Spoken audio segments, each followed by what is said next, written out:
बहुत समय पहले की बात है। चाइना के एक राजा ने अपने बेटे को अच्छा शासक बनाने के मकसद से एक जैन मास्टर के पास भेजा।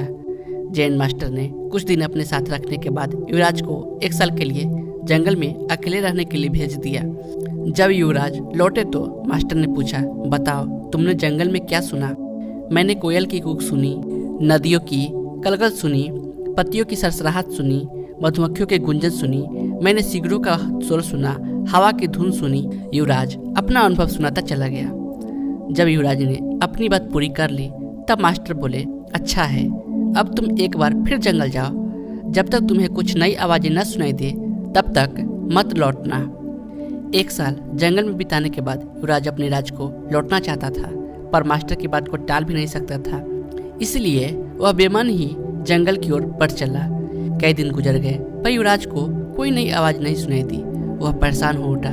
उसने निश्चय किया कि अब वह हर आवाज को बड़े ध्यान से सुनेगा। फिर एक सुबह उसे कुछ अनजानी सी आवाजें हल्की हल्की सुनाई देने लगी। इस घटना के कुछ दिनों बाद वह जैन मास्टर के पास वापस लौटा और बोला, पहले तो मुझे वही ध्वनियाँ सुनाई दी जो पहले देती थी, लेकिन एक दिन जब मैंने बहुत ध्यान से सुनना शुरू किया तो मुझे वो सुनाई देने लगा जो पहले कभी नहीं सुनाई दिया था।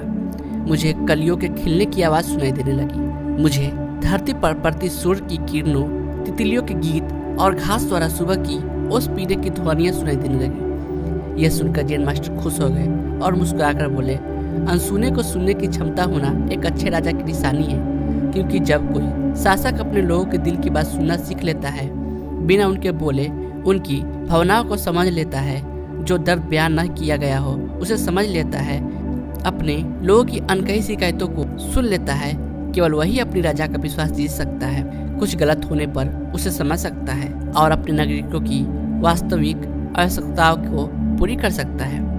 दोस्तों, अगर हमें अपनी फील्ड का लीडर बनना है तो हमें भी वो सुनना सीखना चाहिए जो नहीं कहा गया है। यानी हमें उस युवराज की तरह बिल्कुल अलर्ट होकर अपना काम करना चाहिए और अपने काम के साथ करने वालों की जरूरत और भावनाओं को ख्याल रखना चाहिए। तभी हम खुद को एक ट्रू लीडर की तरह स्थापित कर सकेंगे। धन्यवाद।